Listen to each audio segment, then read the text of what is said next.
smart with Creative TV.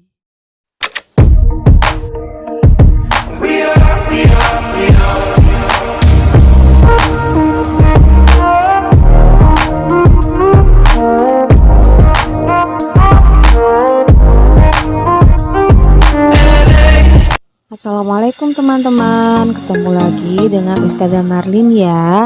Kali ini kita akan belajar tentang bagian-bagian tumbuhan dan pelestarian tumbuhan.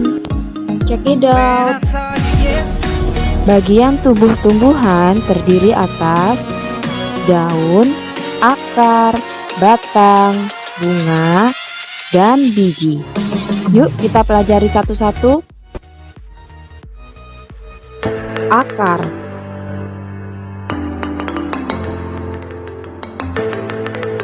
Akar adalah bagian tumbuhan yang umumnya berada di dalam tanah. Untuk beberapa jenis tumbuhan, akar juga terdapat di atas tanah, bahkan menggantung. Akar berfungsi untuk mengokohkan tumbuhan. Jika tumbuhan tidak memiliki akar, tumbuhan akan mudah dicabut, mudah roboh ketika diterpa angin, atau hanyut terbawa air ketika turun hujan. Selain itu, akar juga berfungsi sebagai alat untuk menyerap air dan mineral dari dalam tanah. Selain itu, akar juga berfungsi sebagai penyimpanan cadangan makanan. Misalnya, pada beberapa tumbuhan umbi-umbian seperti singkong dan ubi. Bagian tumbuhan selanjutnya adalah bunga.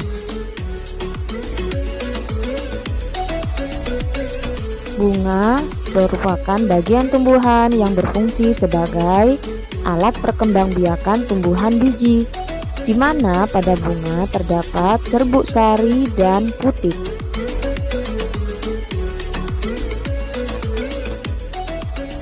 Daun.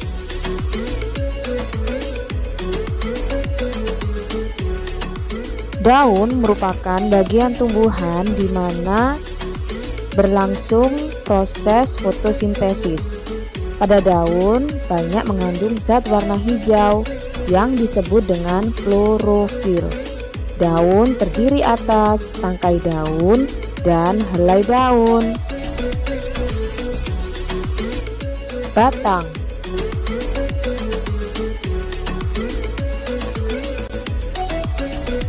Batang merupakan bagian tumbuhan yang berada di atas tanah. Batang berfungsi sebagai tempat munculnya daun, bunga, dan buah.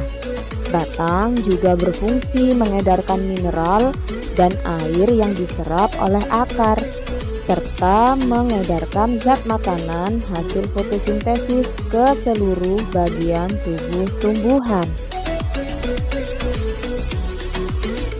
Buah.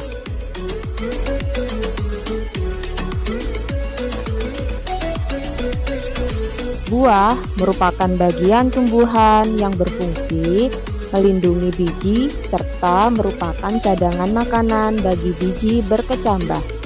Contohnya pada buah mangga dan buah apel. Buah terdiri atas daging buah dan biji. Bagian yang kita makan biasanya adalah daging buahnya.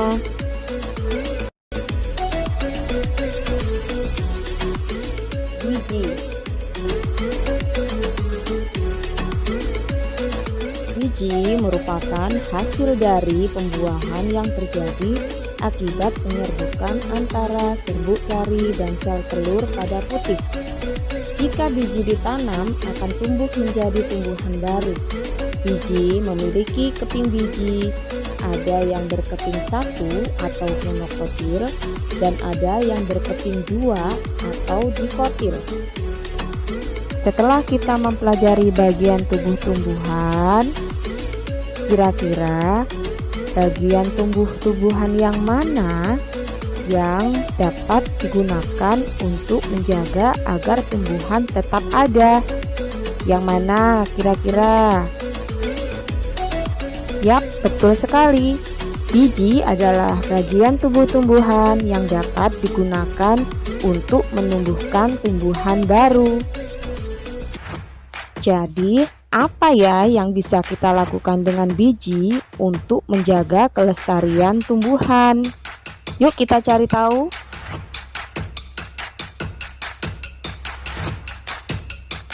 Jika di rumahmu ada lahan kosong, maka kita dapat memanfaatkan lahan kosong tersebut untuk melakukan penghijauan. Kenapa sih lahan kosong itu harus dimanfaatkan?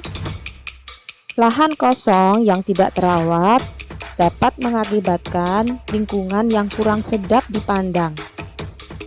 Apalagi jika lahan kosong tersebut tidak digunakan untuk menanam tanaman, tanah menjadi kurang subur. Lalu, apa ya yang harus kita lakukan untuk mengembalikan kesuburan tanah pada lahan kosong? Yap, tepat sekali.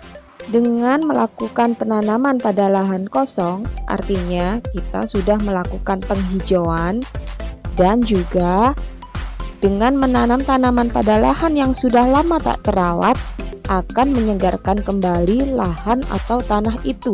Untuk menanami lahan kosong di sekitar rumah kita, dapat kita mulai dengan menanam tanaman yang dapat bermanfaat bagi kita. Misalnya dengan menanam tanaman obat seperti kencur, jahe, dan kunyit. Dari informasi yang sudah kita dapatkan di sebelumnya, dapat kita simpulkan bahwa 1. Biji adalah bagian tubuh tumbuhan yang dapat ditanam untuk melestarikan lingkungan, terutama tumbuhan ya. 2. Pelestarian lingkungan dapat dilakukan dengan cara penghijauan atau penanaman kembali. 3. Penghijauan dapat dilakukan dengan pemanfaatan lahan kosong di sekitar rumah dengan penanaman tanaman obat yang dapat berguna bagi kita sendiri. Nah, teman-teman sekarang sudah paham kan apa manfaatnya jika kita dapat melakukan penghijauan di sekitar rumah kita? Nah, sekarang ayo kita kerjakan tugas hari ini. Yang pertama, tugasnya adalah mencari informasi tentang pelestarian padi yang dapat kalian baca di workbook halaman 43 sampai 44. Yang kedua, menjawab pertanyaan di workbook halaman 47.